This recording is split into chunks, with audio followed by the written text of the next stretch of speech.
The cross, the oldest religion on earth, is the worship of the sun on the cross. And this is how the cross is formed, you see, the solstices and the equinoxes. And there's the symbol. And you'll see it, I mean, this is not... The great thinkers will tell you that this is caveman evolving along the Darwinian lines, and then all of a sudden waking up to art and stimulating his brain, and then is becoming an artistic creature. This is a very rustic pagan. Pagan means country bumpkins, not refined. Doesn't have to be. There's two styles. There's always the pagan rustic, and there's always the cultured style of the esoteric. Exoteric, esoteric. This is very exoteric, and this is how. But it's also esoteric. But this is how, when we awaken to what already is. No caveman just said, "Oh yes, well the wave I see, yes, I'm thinking now.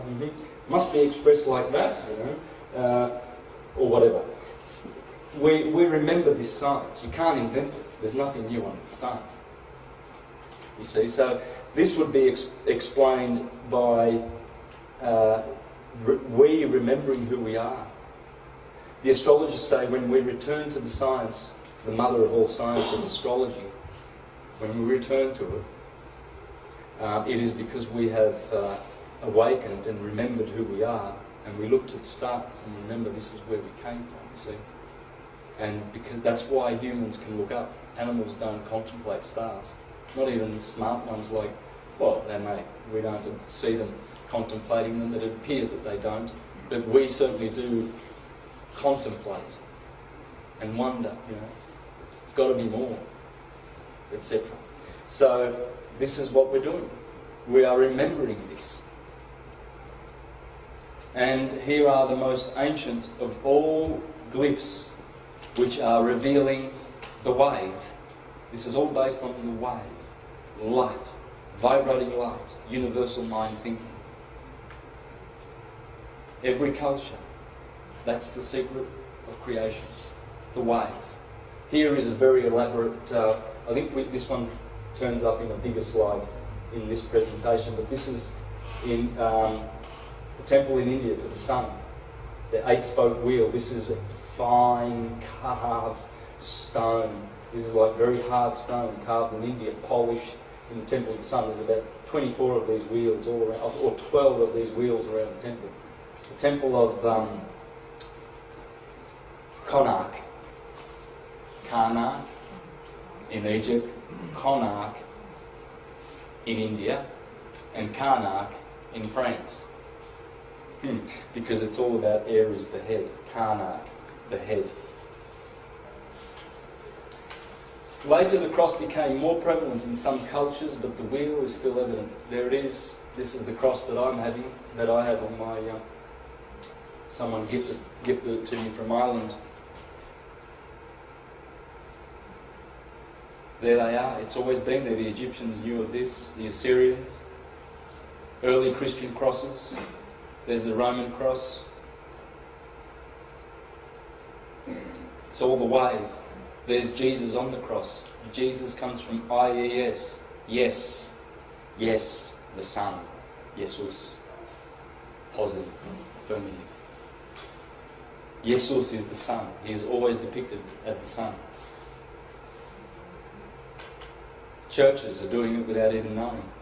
When I was a Jehovah's Witness for 20 years, I pulled out a watchtower. I still keep that one. It's at home. You open up to the middle, and it's the study article. It says, Jehovah God is mighty in power. And there's a sun right behind Jehovah. The sun.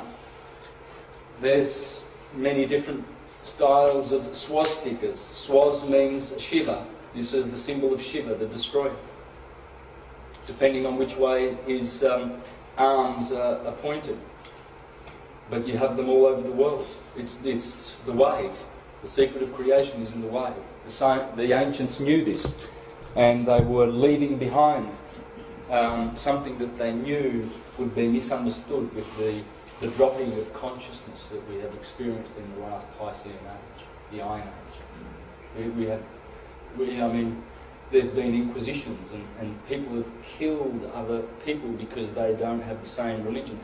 Continents have been conquered in the name of Christ, in the name of Islam, African countries. Of course, this is not the true Islam or the true Christianity that is the science that was always was. These are fascist corporate takeovers, Ponzi schemes called monotheism. There's the beard. There's the beard of the sun. That's where they get their beard in their imagery. There it is, the sun on the horizon. There's the horizon, there's the beard in the water. As above, so below. There's the horizon.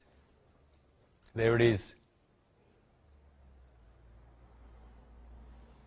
This is all sun worship. These lines are all to do with the numbering of the days of procession and the days of the sun going from, that would be June 21st, the solstice.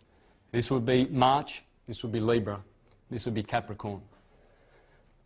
It's all science, this is the bark, these are the degrees of the zodiac, these are all degrees of the zodiac, these are all angels, this is all solar worship. That's why you see gold. It must be gold because it's the sun. There it is. It's all about the glorious sun. And here we have the two trees, Aries and Libra, you could say. But there's always two trees, or in other words, two pillars, or two opposites, two of something. Always. Duality, they're telling you. But to be balanced, you see, balanced in the middle. This is in the middle path.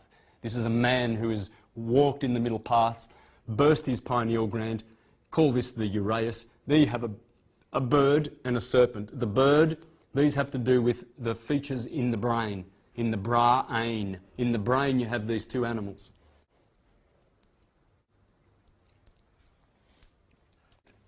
There he is.